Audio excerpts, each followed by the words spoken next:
ABC Actu. ABC Actu, c'est l'essentiel de l'information. ABC Actu, c'est la politique, l'économie, le social, la culture, la religion, la science, la technologie, le développement et les divers. ABC Actu, vous êtes plus de 2 milliards à nous suivre et à travers le monde. ABC Actu, le tout de partout pour vous. ABC Actu, l'essentiel de l'information pour vous, FM Prêt.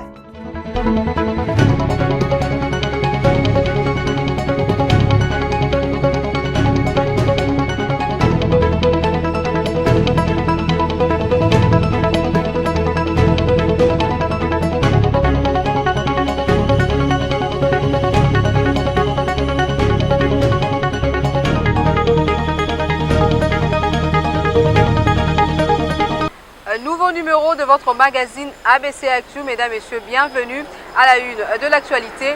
Le prix Nobel de la paix, Denis Mukwege, exprime sa désolation à la suite de manifestations contre la MONUSCO à Goma. Il indique que la frustration de la population, bien que compréhensible, devrait s'exprimer par la non-violence. Élément à suivre dans ce journal. Et puis Ferregola sera libéré sous condition d'ici le 15 août prochain, annonce son avocat. Le chanteur congolais a été arrêté le 3 juin à Paris pendant qu'il s'apprêtait à se rendre en Guinée équatoriale pour un concert.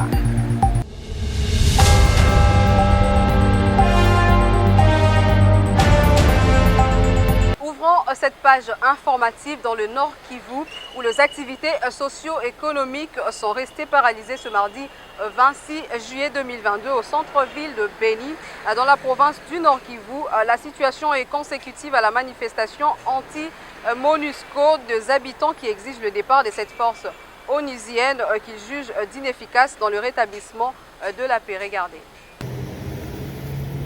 Des barricades sont visibles sur quelques artères principales de la ville, notamment sur le boulevard Nyamwisi, dans le quartier Matongé, Tamende et Kalinda. Des portes des boutiques et magasins sont fermées. Les institutions bancaires et les stations-service connaissent une perturbation. Quelques coups de balles ont été retentis dans les quartiers Kalinda. Des éléments de la police nationale congolaise dispersent les manifestants sans succès. Des dispositifs sécuritaires sont renforcés dans le coin chaud de la ville. Les manifestants veulent à tout prix se diriger vers la base de la MONUSCO située dans les quartiers Boïkéné. Pour l'instant, les autorités militaires et policières, voire le maire de la ville de Beni, n'ont pas encore communiqué sur cette situation. Pendant ces temps, à Butembo, les cultes écumériques organisés par la société civile ce mardi s'est transformé en manifestation anti-MONUSCO. 3 morts et 2 blessés sont enregistrés. Les habitants exigent aussi les départs de cette force onusienne. 2 coups de balle ont retenti dans cette partie pour disperser les manifestants. Quelques dégâts humains et matériels y sont enregistrés.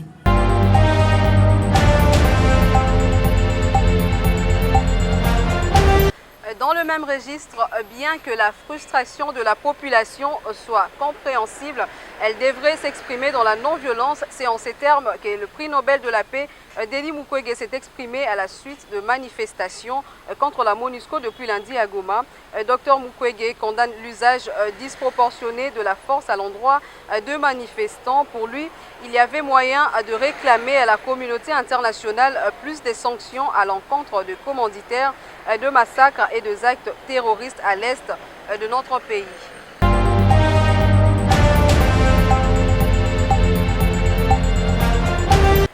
Dans un autre registre, lever les immunités de Jean-Marc Kabound, c'est faire reculer la démocratie et replonger dans le pratique du régime Kabila. Cette déclaration est de Nera Kaninda, coordonnateur du mouvement citoyen ETCHA-RDC. Regardez. Malheureusement, la justice congolaise est en train d'aller à l'encontre des principes de l'état de droit. Et nous pensons que cette demande de levée d'immunité n'est ni pertinente, ne tient pas la route, et le procureur puisse s'atteler sur des actions qui font en sorte que l'état de droit, que prennent les chefs de l'État, puisse être mis en évidence et que notre pays puisse aller de l'avant.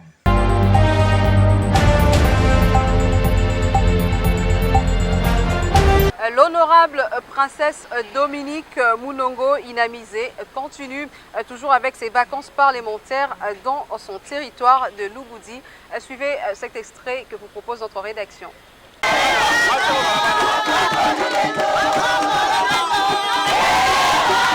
Ces chants résonnent depuis le village Mukwemba, chef-lieu de la chefferie Mulumbu dans le territoire de Lubudi, où la population locale a eu à réserver un accueil chaleureux à l'honorable princesse Dominique Munongo Inamizé, députée nationale. Ceci est une preuve d'une communion parfaite entre un élu et sa base naturelle. Voir un député fouler ses pieds dans ce village est une occasion rare. Inamizé a finalement défié cette règle. Sous escorte des femmes, hommes et enfants, la préférée de son Lubudi est reçue par le grand chef Mulumbu avec du carolin blanc. Tout un symbole.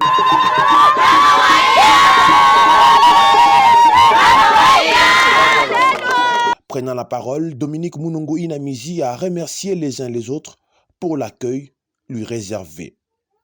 Avant d'écouter une série des problèmes qui lui ont été exposés, notamment la problématique d'un manque d'eau potable, d'une école et d'un centre de santé. Face à cette triste réalité, Dominique Munongo Inamizé y a promis d'apporter sa contribution. Mais qui tout en tant chef évidemment on le prend ça couche à enveloppe il y a $1000 moi d'avoir comme il y a pas comment dans ma tôle moi dans chocolat et en tout cas on ça couche à cette somme s'ajoutent des cahiers, des pagnes et d'autres fournitures. Pour le chef Mulumbu, c'est un motif de satisfaction. C'est la toute première fois que la maman princesse Inamizé vient d'arriver ici, vient de fouler ses pieds dans le chef-lieu de ma chefferie. Je suis très content, très ravi. Et vous-même, vous êtes sûr, vous êtes rassuré comment est-ce qu'elle est accueillie par la grande population que je détiens ici. Cette visite s'inscrit dans le cadre des activités de ces vacances parlementaires.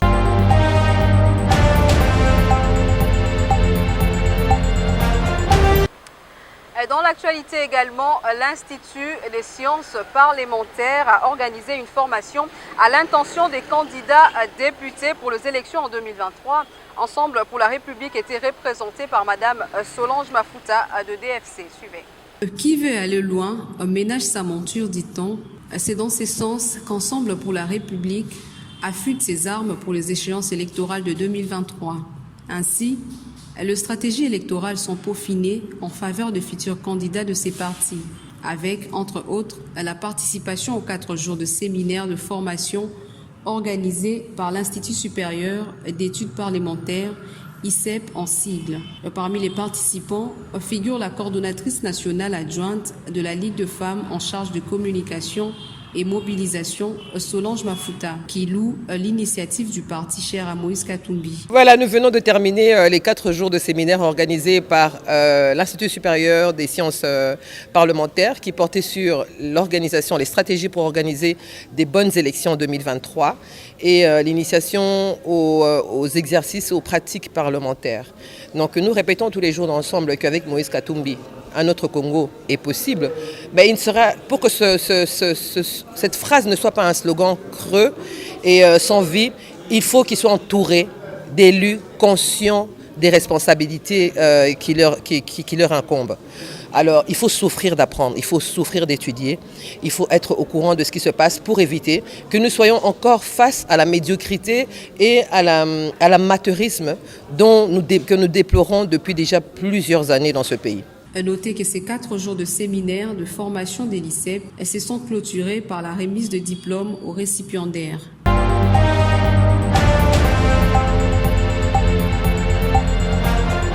Dans le registre culture, l'avocat de l'artiste musicien Ferregola annonce ce mardi 26 juillet sa libération qui doit intervenir d'ici mi-août.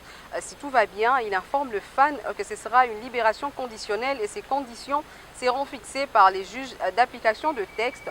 Pour rappel, Ferregola est impliqué dans une affaire de violence sur un de ses proches. Il n'avait pas répondu à la convocation de la justice française au début de l'affaire pour des raisons de restrictions liées à la pandémie de Covid-19, d'où une condamnation par défaut et une interdiction des sorties de la France.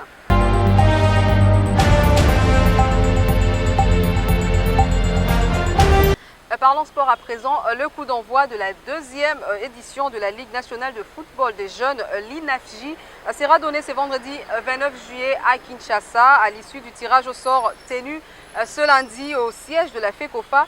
4 groupes sont constitués et les provinces qui prendront part à ces championnats sont Kinshasa, Kwilu, Congo central, Équateur, Nord Kivu, Sud Kivu, Maniema et Chopo. Au terme de ce tirage au sort, le président de la NILAFJ, Zéphirin Kanina, a donné ses impressions.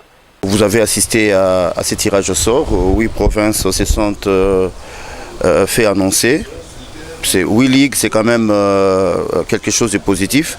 Entre se faire annoncer et arriver sur place, je crois qu'il y a une marge.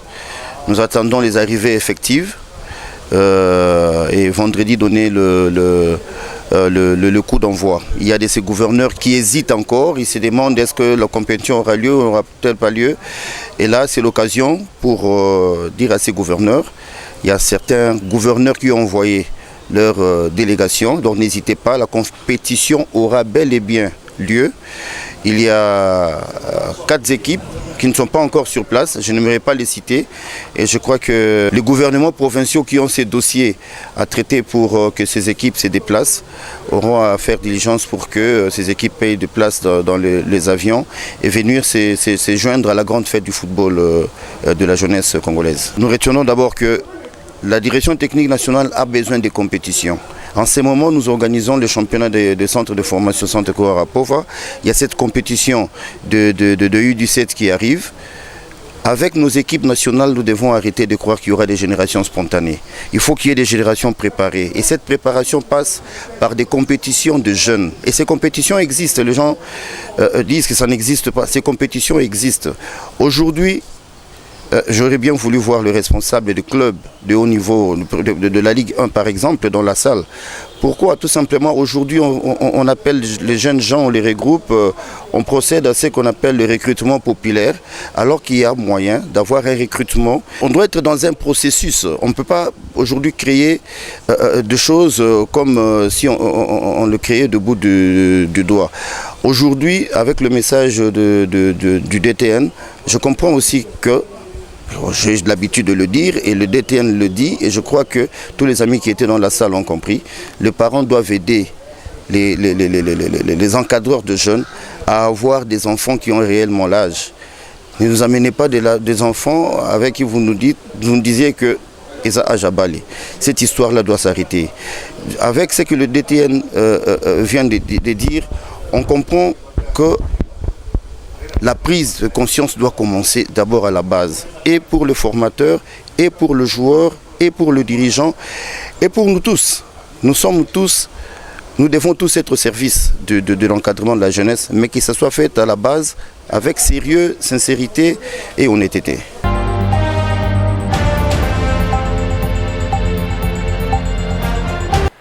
En sport, les bureaux exécutifs de la Fédération de karaté du Congo s'est entretenu ce lundi 25 juillet 2022 avec le comité provincial de la Chopo, organisateur de la 26e édition des championnats nationaux du karaté. Il était question de se rassurer du travail abattu pour la tenue de ces championnats. Compte rendu du secrétaire de la Ligue de karaté de la Chopo, Philippe Batita. La délégation de la fédération qui est arrivée hier à Kisangani, à l'aéroport de Bangoka, avec le comité local d'organisation Ligue provinciale de karaté de la Chopo. Nous avons discuté par rapport à l'organisation, ce que nous allons faire durant le séjour de la FECACO ici à Kisangani pendant une semaine.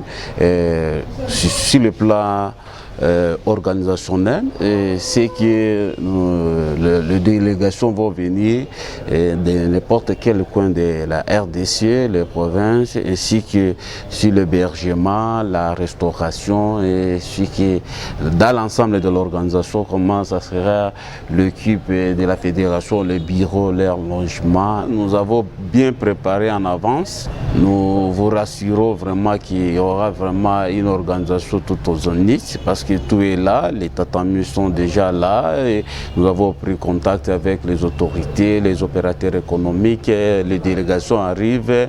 Il y a une équipe bien préparée, des commissions bien préparées là-haut pour l'hébergement, l'accueil des accréditations, des comités qui vont recevoir les gens passer à l'aéroport, au niveau des ports, au niveau des aéroports, partout. C'est une bonne organisation vraiment que la fédération nous a aidés, nous comme une jeune ligue qu'on vient de nous installer le 26 janvier de cette année ici, mais la fédération nous accompagne pour des formations et des briefings. Parmi ces organisations, la ville de Kisangani, la province de la Tchop, vraiment nous avons eu un succès vraiment.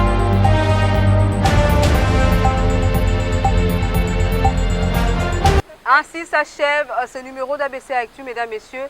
Merci d'avoir suivi. Place à présent au rappel de titre. Le prix Nobel de la paix, Denis Mukwege, exprime sa désolation à la suite de manifestations contre la MONUSCO à Goma. Il indique que la frustration de la population, bien que compréhensible, devrait s'exprimer par la non-violence. Et puis Ferregola sera libéré sous condition d'ici les 15 prochains, annonce son avocat. Le chanteur congolais a été arrêté le 3 juin à Paris pendant qu'il s'apprêtait à se rendre en Guinée équatoriale pour un concert. Fin de cette session d'information. Mesdames, Messieurs, merci à vous de nous rester fidèles. Bonne suite des programmes sur vos antennes.